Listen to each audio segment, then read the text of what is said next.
આવી બહુ ઓછી સંસ્થાઓ છે આપણા ભારતમાં કે જે 25મી ડિસેમ્બરે ક્રિસમસ ડે ને બદલે વિશ્વ તુલસી પૂજન દિવસ અને 14મી ફેબ્રુઆરીએ વેલેન્ટાઇન ડે ને બદલે માતૃ પિતૃ પૂજન દિવસની ઉજવણી કરે છે।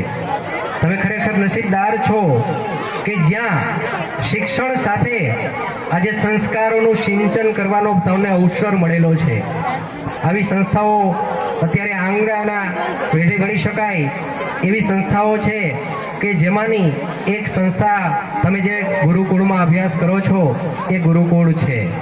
તો વિશેષમાં કંઈ ન કહેતા ખૂબ સરસ મજાની કૃતિઓ આપણને નિહાળવાનો અને આપણા જે ધાર્મિક પ્રસંગો છે, આપણી જે સંસ્કૃતિ છે એ સંસ્કૃતિને અડધી કલાકમાં આપણી સમક્ષ સનાતન ધર્મ શું છે એને ઉજાગર કરવાનો આપણને અવકાશ મળેલો છે।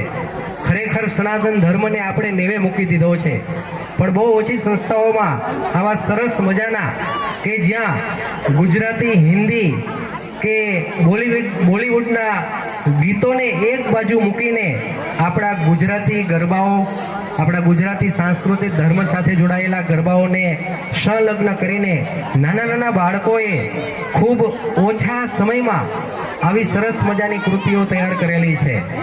અને આ માટે ખરેખર સંસ્થાના જે ગુરુજનો છે એ બધાએ ખૂબ મહેનત કરેલી હોય। આવા નાના બાળકો પાસેથી આટલું સરસ મજાનું કામ લેવું એ ખરેખર એક કૌટિલ્યની વાત છે। કંઈ ન કહેતા આપણે જે સંસ્થામાં ભણીએ છીએ એ ખરેખર એક આનંદ અને એક ખરેખર ગર્વની લેવા જેવી બાબત છે। અસ્તુ, જય હિન્દ, ભારત માતા કી જય।